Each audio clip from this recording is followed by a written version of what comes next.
오늘도 저희 한 사람 한 사람 기억해 주시고 말씀 앞에 섰습니다. 말씀하여 주시고 살아계신 여호와께서 하나님이심을 저에게 보여주시고 그것을 믿고 아멘 할 수 있도록 인도하여 주시옵소서. 예수님 이름으로 기도합니다. 아멘.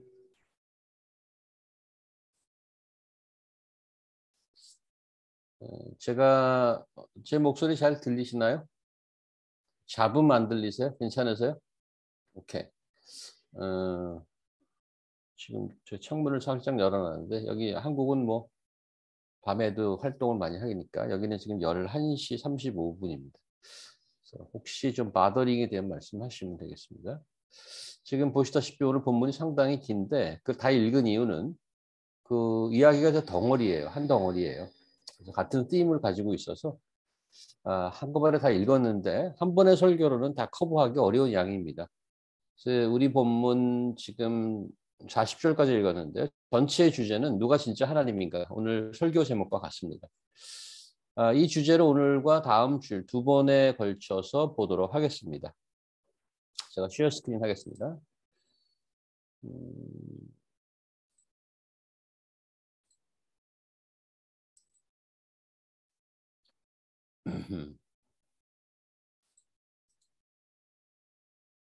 네, 오늘 5월 마지막 주일 누가 진짜 하나님이신가 라는 제목으로 말씀 전하겠습니다. 자, 오늘 본문 이제 5절을 보시면 가뭄으로 짐승들이 죽어가고 있는 것을 알 수 있습니다. 3년째 가뭄입니다. 보통 심각한 재해가 아니죠. 헤아릴 수 없는 엄청난 피해로 이스라엘 온 나라가 신음하고 있었습니다. 여기서 드디어 하나님이 움직이시죠. 1절 보십시오. 많은 날이 지나고 제3년에 여호와의 말씀이 엘리야에게 임하여 이르시되 너는 가서 아합에게 보이라. 내가 비를 지면에 내리리라. 가뭄을 끝낼 비를 내리겠다라고 하나님께서 말씀하십니다. 17장 1절을 보겠습니다. 17장 1절.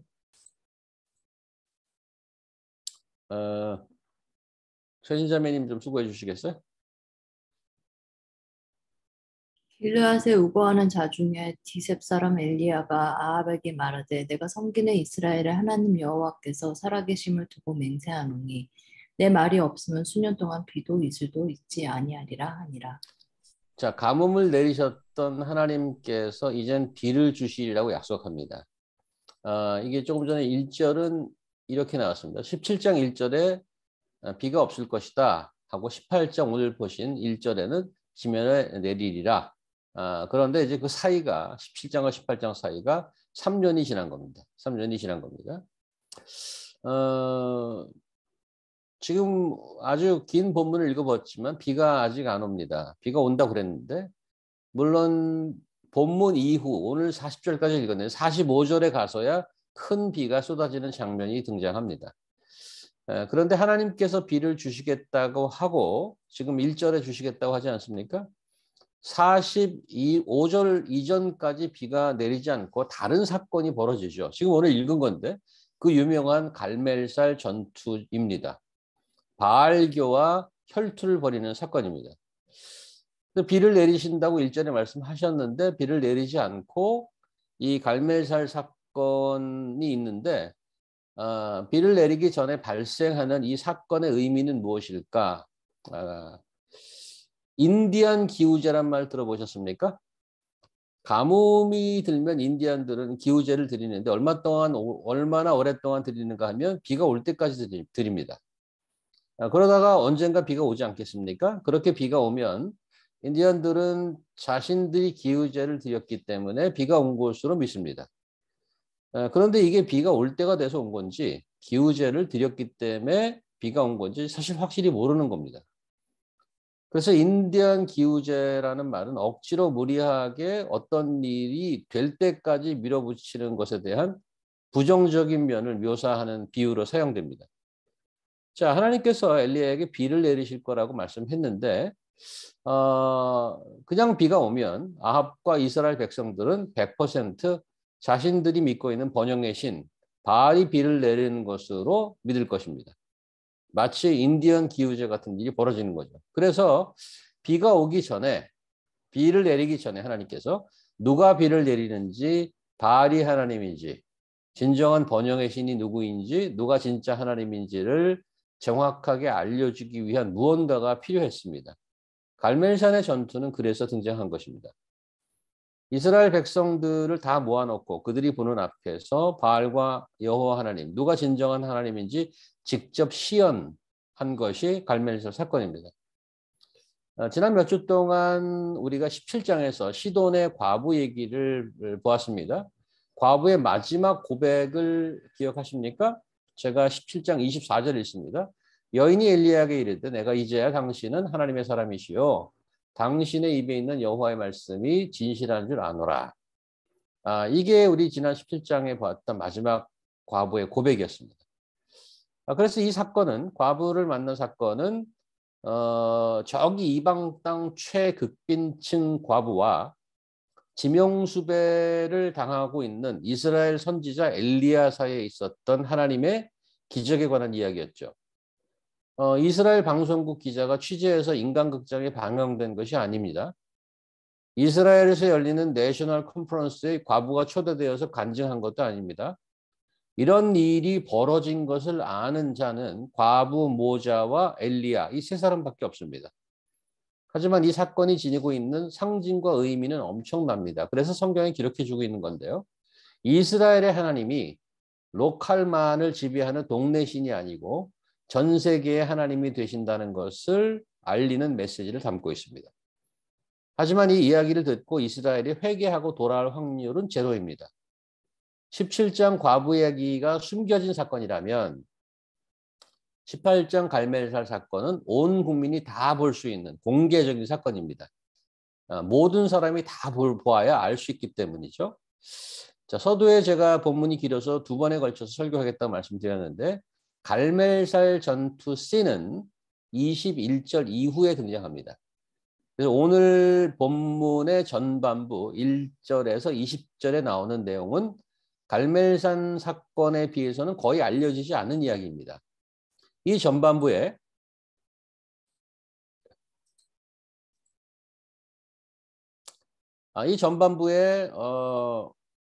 오바댜라는 사람이 등장합니다. 열왕기 저자는 이 짧지 않은 지면을 할애해서 오바댜의 이야기를 지금 하고 있습니다. 제가 흰색으로 좀 표시를 해놨는데요.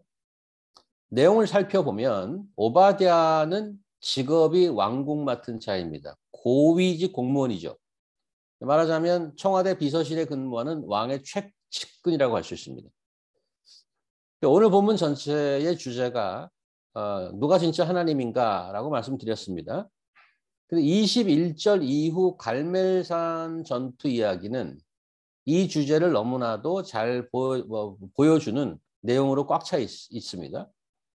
그런데 20절까지 전반부, 18장 전반부, 오바댜가 아합을 만나고 엘리야를 만나는 그 장면이 오늘 주제와 어떻게 관련이 있는지, 무슨 얘기를 하려는지 언뜻 잘 잡히진 않습니다.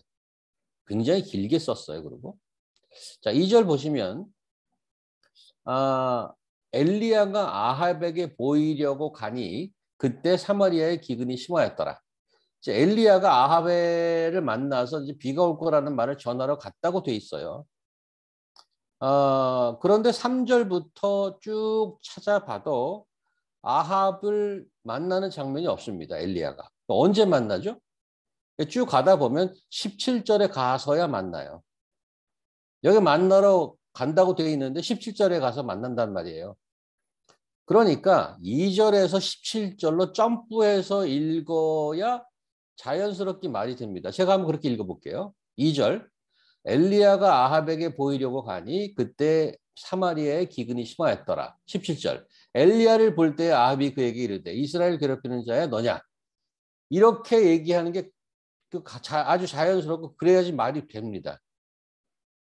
그러면 3절부터 16절까지 제가 흰색으로 표현한 16절까지는 뭐냐 이거죠. 이게 오바댜 얘기예요. 오바댜 이야기인데 오히려 이 부분이 없고 2절에서 17절로 바로 연결해서 읽어야 말이 더 부드러운데 3절에서 16절까지 벌어진 일은 시간적으로 보면 그 이전에 이미 발생한 것으로 보는 게 맞습니다. 무엇이 언제 벌어졌느냐 시간 순서가 중요하다기보다 이 오바댜 이야기를 성경이 왜 기록해 주고 있는가 이 부분입니다. 가문이 얼마나 심한지 아합이 비서실 오바댜를 불러서 전국 시차를 돌겠다고 나서죠. 물을 찾으러 오바댜와 함께 왕이 직접 떠납니다. 정해진 시간에 더 많은 곳을 찾아보려고 중간에 방향을 따로 잡고 각각 시차를 돌지 않습니까? 여기 보시면 6절에 보면 두 사람이 두루 다닐 땅을 나누어 아합은 홀로 이 길로 가고 오바댜는 홀로 저 길로 가니라. 둘이 방향을 다르게 해서 이제 봅니다.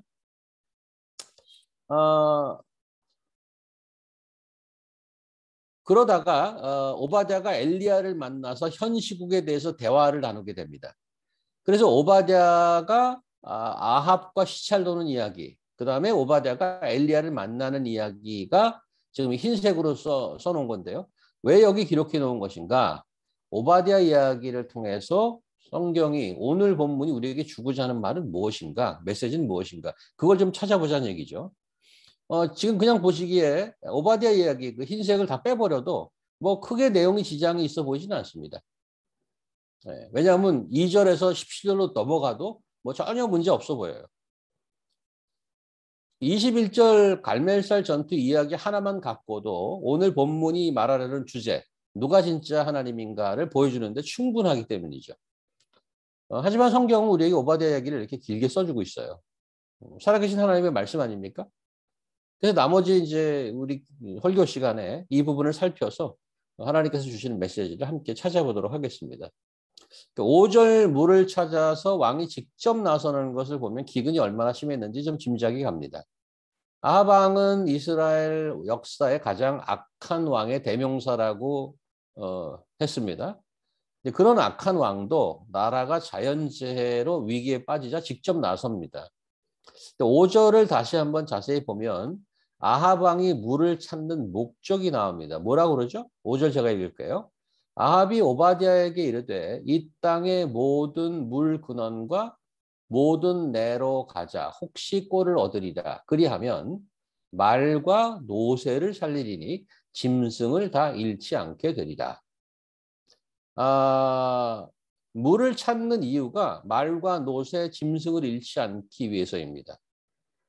가뭄의 짐승을 살리는 것이 뭐 결코 나쁜 일이 아닙니다만은 문제는 3년이라는 극심한 국가 비상사태에 왕의 물을 찾는 목적이 그가 생각하는 최고의 가치라는 점이죠. 우크라이나 우리 승렬 형제께서 기도도 해주셨습니다만은 우크라이나를 공격하고 있는 러시아 푸틴이 더 욕을 먹는 이유가 뭔가요? 자기 나라의 러시아 젊은 스물 남짓한 정말 앞길이 창창한 파릇한 청년들을 군사훈련한다고 속이고 총알바지로 전쟁터에 내몰아서 얼마나 귀중한 생명을 죽음으로 몰고 갔습니까? 무의미한 전쟁을 치르면서 얼마나 많은 무고한 생명이 뭐 양나라 다 희생되고 있잖아요.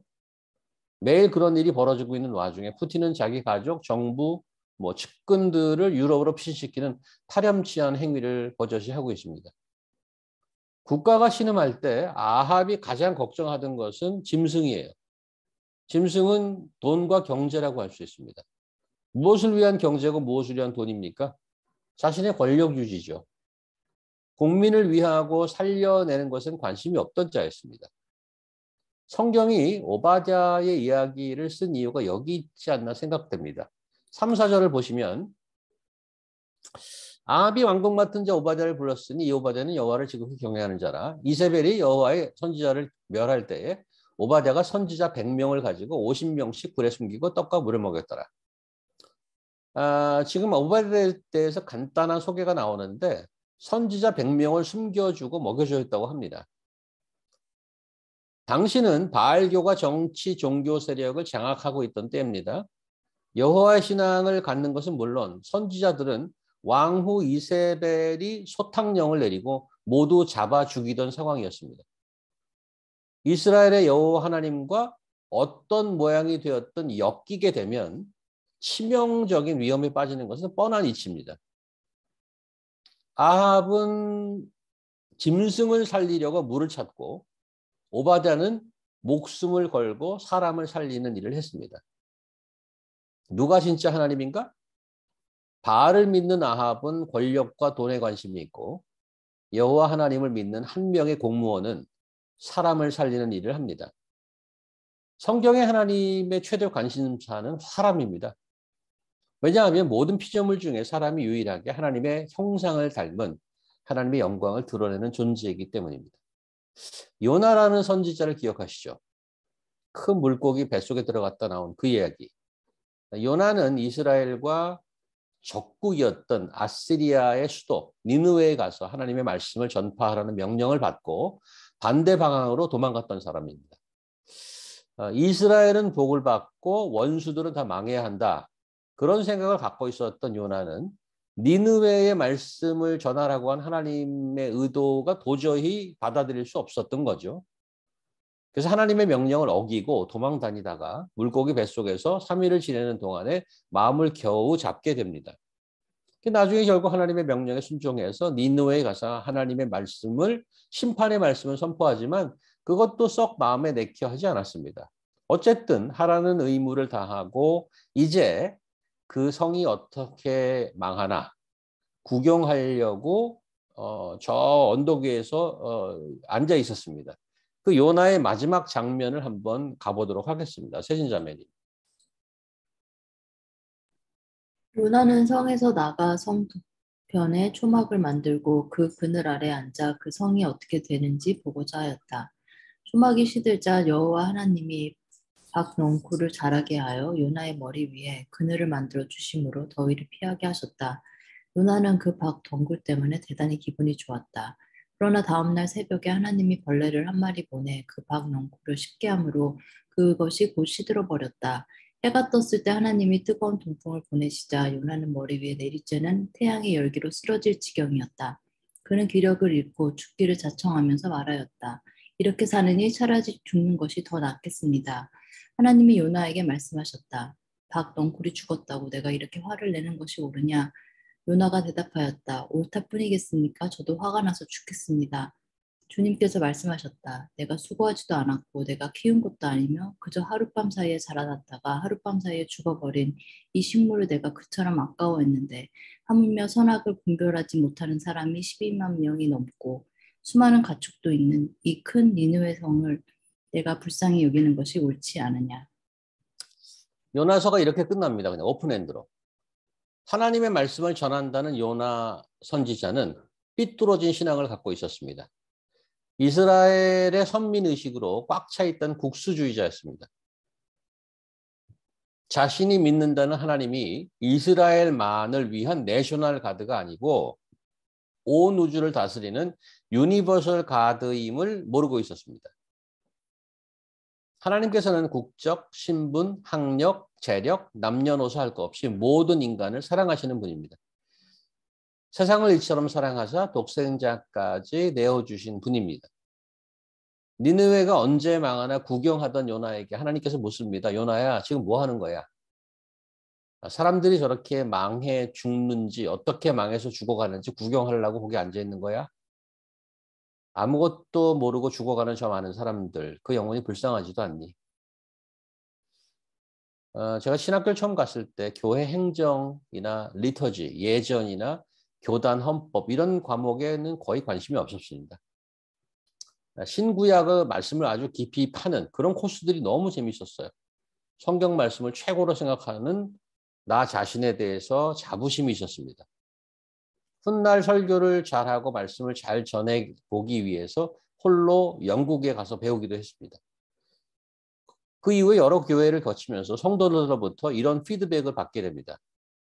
전도사님 말씀 좋아요. 그런데 신학교 가셔서 가르치는 게 더 낫지 않겠습니까? 또 어떤 분은 목사님 하나님의 말씀을 최고로 여기시는 거 너무 좋습니다. 그런데 저희한테는 별 관심이 없으시는 것 같네요. 성경을 최고로 여기고 말씀을 잘 전하는 것이 무슨 죄가 되겠습니까? 그게 무슨 나쁜 일이겠어요? 방언을 하고 천사의 말을 하고 병을 고치고 구제를 하고 헌금하는 것이 무슨 해가 되겠습니까? 그런데 사랑이 없으면 울리는 꽹과리일 뿐이라는 말씀이 뼈저리게 다가옵니다. 그래서 저는 회개합니다. 제가 전하는 말씀을 제 스스로 100% 다 실천할 수는 없겠지만 인간을 살리려는 하나님을 닮아서 사람들을 사랑하는 일, 사람들을 세우는 일에 좀 더 애써 보려고 합니다. 오바댜는 사람을 살리는데 목숨을 걸었습니다. 여러분은 사람을 살리는데 얼마나 관심이 있으십니까? 우리 GCC 공동체가 무엇보다 사람을 살리고 세우는 일에 관심을 가지고 애쓰는 교회가 된다면 우리가 믿는 하나님이 진짜 하나님이시라는 것을 증거하는 게 될 것입니다. 자, 갈멜산 전투 씬을 앞두고 오바댜 얘기를 지금 보고 있습니다. 7절을 다시 보시면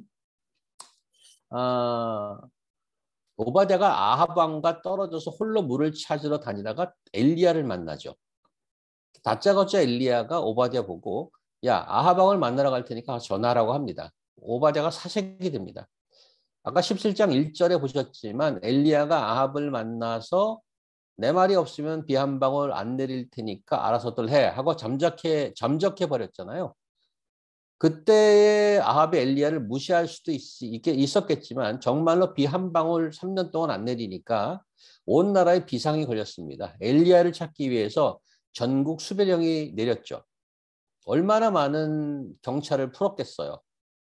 온 나라를 샅샅이 뒤졌는데 엘리야를 못 찾습니다. 경찰들이 가는 곳마다 마을 사람들에게 서약을 받습니다. 결코 엘리야를 본 적이 없다. 그러기를 3년인데 갑자기 엘리야가 오바댜에게 나타나서 나 여기 있다고 해라. 아합에게 전해. 이렇게 말을 하는 거죠. 그래서 왕에게 소식을 전하러 갔다가 혹시 그 사이에 당신이 없어지기라도 하면 자기는 죽은 목숨이라고 좀 펄쩍 뛰는 거죠. 일이 잘못되면은 자기가 죽게 될 것이라는 이야기를 3번이나 합니다. 여기 밑에 빨간 걸로 돼 있잖아요. 9절을. 당신의 종을 아합의 손에 넘겨 죽게 하려고 합니까? 12절. 내가 죽음을 당할 것입니다. 14절에도 그가 나를 죽일 것입니다. 오바댜는 분명히 죽음에 대한 두려움이 있었습니다. 여기서 엘리야와 할 수 없이 비교되는 부분이 있습니다. 대범하고 직선적인 엘리야에 비해서 오바댜는 소심하고 하나님의 사람이라고 하기엔 용기가 부족한 듯 보이기도 하고 특별히 고위직 공무원으로서 일이 조금이라도 틀어지면 자신의 현재 위치는 물론 목숨까지 위험한 상황이 된다는 것에 대해 너무나도 두려워하는 모습입니다. 이런 모습 때문에 오늘 본문이 오바댜를 비난하는 것이라고 주장하는 이들도 있습니다. 하지만 오바댜의 두려움은 종류가 다릅니다. 자신의 신상이라기보다 하나님을 경외하는 3절에 오바댜는 여호와를 지극히 경외하는 자라. 그리고 그 하나님을 경외하는 두려움이 2번 반복되어서 언급된다 이겁니다. 여기 지금 13절에도 같은 내용이 반복되고 있습니다. 그래서 오바댜에 대한 본문의 시각은 긍정적이라고 할 수 있습니다. 오바댜가 갖고 있던 하나님을 향한 경외하는 결과가 행동으로 나오죠. 위협을 무릅쓰고 여호와의 선지자 100명을 숨겨주고 먹여주었습니다. 그래서 오바댜가 갖고 있던 하나님을 향한 경외는 관념적이거나 감정적이 아닙니다. 행동으로 바로 나옵니다. 위험을 무릅썼습니다. 이세벨이 추진하던 국가정책이 있지 않았습니까? 이스라엘의 여호와 신앙을 아예 말살하려던 극악무도한 것인데 하나님의 선지자를 모두 색출해서 제거하는 일이 진행되는 와중에 여호와를 경외하는 오바댜가 한 일로 인해서 100명을 세이브해 줬으니까요. 그 이세벨이 하려던 그 계략, 그 계획이 실패하지 못한 게 된 것입니다. 실패한 것이죠. 성공하지 못한 거죠. 여기서 오바댜가 엘리야와 비교되는 것은 엘리야도 하나님을 경외하고 하나님을 향한 특별한 마음이 있어서 놀라운 일을 감당했습니다. 우리가 아까 읽었죠. 엘리야는 갈멜살 전투라는 모든 사람들 눈앞에서 벌어지는 좀 스펙타큘러한 일을 했다면 오바댜가 한 일은 아무도 볼 수 없게 비밀스럽게 진행되었습니다. 갈멜산 전투가 바알의 근간을 완전히 뿌리채 뽑아버리는 놀라운 승리의 모습이었다면 하나님의 선지자들을 숨겨준 오바댜가 한 일은 이세벨을 통해 자행되었던 사탄의 계략을 무너뜨리는 쉰들러의 리스트 같은 보이지 않는 작전이었습니다. 오바댜나 엘리야 두 사람 다 의심 없는 신실한 하나님의 종들입니다. 하지만 두 사람이 하나님의 일을 감당하는 모습은 완전히 결이 달랐습니다. 누가 진짜 하나님인가? 성경이 이 이야기를 하기 위해서 갈멜산 전투 영웅 엘리야를 보여주기 이전에 오바댜를 등장시킨 것은 엘리야만 기억하고 엘리야만 부각되는 것에 대한 성경의 지혜로운 밸런싱이 아닐까라는 생각이 듭니다. 축구에서 이런 말이 있습니다. 공격이 강하면 승리하고 수비가 강하면 우승한다. 엘리야가 호날두라면 오바댜는 김민재라고 할 수 있습니다. 둘 다 필요하죠. 여호와께서 진정한 하나님이심을 보여주기 위해 얼마나 다양한 종들이 필요한지 오늘 말씀이 증거하는 것입니다. 호주를 떠나기 전날, 그러니까 이제 이번 주 화요일이죠. 지난 화요일에 형님 다니는 시드니 영락교회 장로님 부부를 만났습니다. 그 장로님은 조선족 엘리트 집안 출신인데 부모님은 북경의 한 대학교 공대 교수고 이 장로님은 예술에 특별한 재능이 있어서 싱글 때 얘기하는 겁니다. 북경대 미대 동양학과를 졸업했습니다. 그의 작품을 우연히 본 코리안 아메리칸 사업자가 그 장로님 싱글 때 그 작품을 보고 전액장학금, 생활비, 자동차까지 제공하는 아주 파격적인 조건으로 미국의 동양화를 보급해야 되겠다. 이런 사람이라면 가능하겠다. 그래서 그런 목적으로 그를 미국 대학원에 입학시켰습니다. 미국으로 떠나기 직전에 천안문 사태가 터졌습니다. 좀 진보적인 생각을 갖고 있었던 이 장로님은 그 총각 때 천안문 광장에 나가서 열정적으로 반정부 데모를 벌였습니다. 그 시절 이 장로님은 미대 출신답게 그 장발에 아주 독특한 면모를 지니고 있었습니다. 그래서 공안의 눈에 쉽게 띄었습니다. 그리고 그 사람을 알아본 그 공안이 뒷조사를 해서 그 미국 비자가 취소됐습니다. 그 다음에 수수는 이 사람을 체포하는 건데 급히 호주로 도망갔습니다. 천안문 사태로 인해서 당시 호주 정부가 망명을 많이 받아줬습니다. 근데 이분은 망명 신청하지 못했습니다. 왜냐하면 아버지가 당시 중국 대학의 고위직에다가 공산당 간부 직책까지 갖고 있었던 터라 아들이 해외에서 중국 정부를 피해 망명했다는 소식이 당국에 들어가면 모든 집안은 다 파멸로 갈 것이 뻔하기 때문에 그냥 조용히 학생 비자를 유지하면서 살고 있었습니다. 그러던 중에 한 교민 자매와 사랑에 빠져서 결혼을 하려고 했는데 신부 부모 측에서 허락할 리가 없습니다. 자기 딸을 공산당 아들에게 줄 수 없다. 그런 거죠. 하지만 끈질긴 구애 끝에 교회 꼭 다닌다는 조건으로 결혼을 허락받았습니다. 그래서 가정을 이루고 세 자녀를 두었습니다. 원래 좀 허탕한 스타일이고 사업적인 기질이 있는 분이라서 중국에서도 뭐 크게 어렵지 않게 살았던 터라 시드니에서 생활하면서 여러 가지 사업에 손을 댔습니다. 그는 마이다스의 손이었습니다. 시작하는 사업마다 다 성공을 거뒀어요. 한창 한국과 호주가 교역이 최고치에 달하고 수많은 사람들이 자유롭게 오가가고 인구도 늘면서 그의 사업은 날개를 달았습니다. 호주 시드니 시내 한복판에 미국으로 치면 맨하탄 타임스퀘어쯤 되는 그런 곳에 술집, 카페, 음식점, PC방, 한인들이 좋아하는 모든 종류의 유흥시설을 하나씩 늘려갔습니다. 이분은 또 축구를 좋아했어요. 축구단을 사람을 모아서 축구단을 만들고 구단주가 되었습니다. 구단 운영비 혼자 다 됐어요. 너무 축구를 좋아하다 보니까 축구단을 하나 더 만들었어요. 축구단 2개를 운영하는 스포츠 사업에도 손을 댔는데 탁월한 재능을 보였습니다. 그렇다고 해서 교회에 뭐 아주 등을 돌린 건 아닙니다. 교회에도 헌금도 크게 하고 뭐든지 열심히 해서 안수집사직을 받고 장로까지 되었습니다. 하지만 마음속에 신앙은 전혀 없었습니다. 장로 장립하기 며칠 전에 자동차 사고를 당했습니다. 이분이. 내장이 다 터지는 아주 대형 사고였습니다. 숨은 겨우 붙어 있었는데 코마 상태가 계속되어서 병원에서도 희망이 없다고 하고 식구들은 장례를 준비하고 있었습니다. 코마 상태에 들어갔던 장로님은 환상 속에서 하나님을 만납니다. 그분의 표현에 의하면 로켓을 타고 하늘로 수직으로 올라가는 느낌이었다고 합니다. 그리고 구름을 뚫고 구름 위로 갔는데 거기서 주위를 살펴보니까 쳐다보지 못할 정도의 너무 눈부신 빛이 자기에게 다가오고 있대. 직감적으로 저거 하나님이다. 그래서 빛이 점점 가까우는 순간 딱 깼는데 5일 동안 코마 상태에 있다가 깨는 순간입니다. 그게. 그 이후에 100일을 병원에 있으면서 지난 모든 일을 회개하고 완전히 사람이 변했습니다.